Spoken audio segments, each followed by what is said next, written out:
kuidas Eesti majandusele praegu läheb? Iseenesest Eesti majandusel läheb ühtpidi hästi, meie majandus kasvab, aga ei tohiks kindlalt loorberitele pidama jääda. Et kui me vaatame majanduskasvu, siis me ennustame ikkagi nüüd majanduskasvu 2,6% ulatuses ja noh, tegelikult meie eesmärgid on ikkagi natuke suuremad. Et hea on see, et majandus kasvab, aga kindlasti meetmed, mida me täna oleme kasutusele võtmas, alates siis tõesti tööjõumaksukoormuse alandamisest ja lõpetades ka ikkagi see selge suunamine ettevõtjatele tähelepanu eksporditoetuste näol ja üldse konkurentsi nii-öelda võime taastumise ja panendamise näol, et alates ka tõesti meetmetest, kus me ikkagi piirame konkurentsieeliseid maksude mitmaksmisest tulenevad. Et need on need tegevused, mida tegelikult riik täna tegemas on, nii et me oleme oma tähelepanu suunanud majanduskasvule. Kui on majanduskasvu, siis järdub on ka potentsiaali tulevikus võimalike tulude näol, mida suunata. Miks see nii läinud, et Eesti on justkui oma konkurentsivõime nagu käest ära, meie eksport ei kasva enam või kasvab veel suht aeglaselt, et mis siis ikkagi nagu juhtus, et miks me oleme seisus, kus järjest rohkem opositsioon süüdistab, et me tammume ühe paiga peal? Ma arvan seda, et võib-olla praegu kuidagi tundus see küsimus väga mustades valgusvärvides olevat, et tegelikult see nii ei ole, et meie majandus on kasvanud ka nüüd ka eelmisel aastal ja vaadates ka tagasi minevikku, et pigem kindlasti oluline kriteerium on ekspordivõimekus ja sel juhul on alati ju küsimus kaheotsuunaline. Üks on oma toodete konkurentsivõimelisus ja teiselt poolt ikkagi need riigid, kes siis konkreetselt soovivad ja on võimelised sinu tooteid ostma. Et eks me peame vaatama ka oma lähinaabreid, kes on meie põhilised ekspordipartnerid. Et ega oleme ausad, Soomes on ikkagi reaalselt on ju ikkagi majandusseisak ja ikkagi viimastel aastatel suisa majandus tagasiminek. Venemaal on ju 4,5% majanduslangus olnud eelmisel aastal. Need on tegelikult ikkagi reaalsed indikatsioonid, et kui inimestel on raskem olukord, raha on vähe, siis ei osteta lihtsalt nii palju kaupa.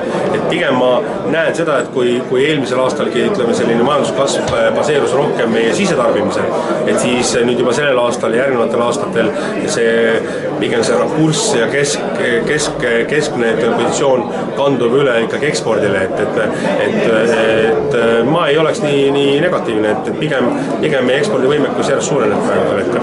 Just tänu ka mingil määral meie oma partnerite heaolu kasvule. On selleks mingisugused indikatsioonid olemas, mis näitavad seda kasvu? Selleks on indikatsioonid olemas.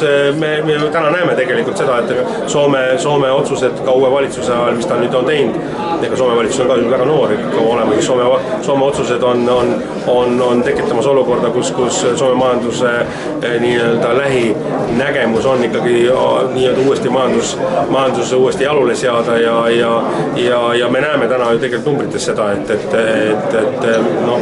nokk on ülesse.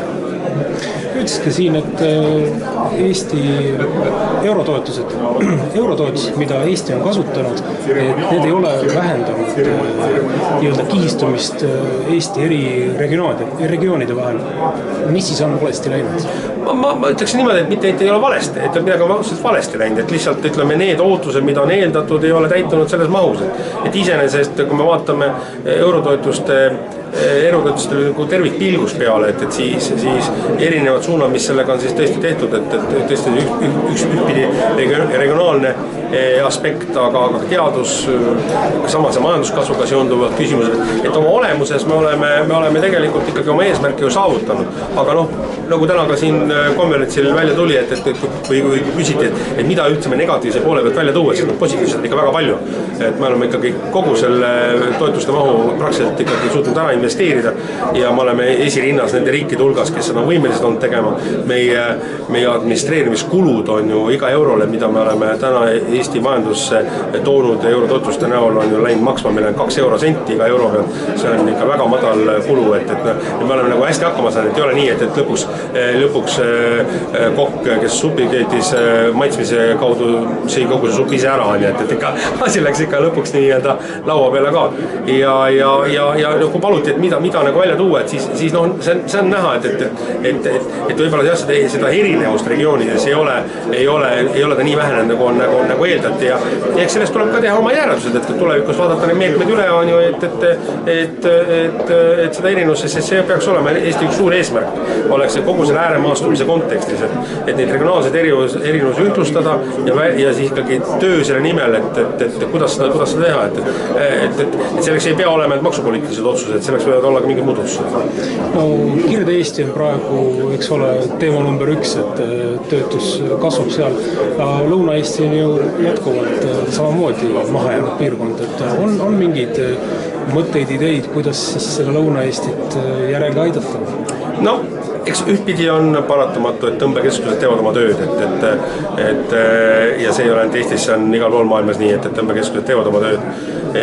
Ja noh, eks mida saab riik teha? No, riik saab teha ikkagi suunates ühelt poolt oma finantsilisi vahendeid ühte või teise regiooni ja siis noh, ega kõik hakkab pihta haridusest, et oleks võimalik haridust saada lokaalselt, siis on töökohad, kas töökohad on selles konkreetses vallas või regioonis olemas. Et need on need märksõnad, millega riigil tuleb tegeleda, et stimuleerida töökohti, kui ma just täna ka konverentsil tõin välja Ida-Virumaa tööstuspargid Narvas, Kohtla-Järvel, et analoogseid tööstusparke luua ja need meetmed on mitmeid, mida teha selleks, et inimene tahaks ja oleks siis oma elukoha juures, aga mitte ei liiguks ennast tõmbekeskuste poole.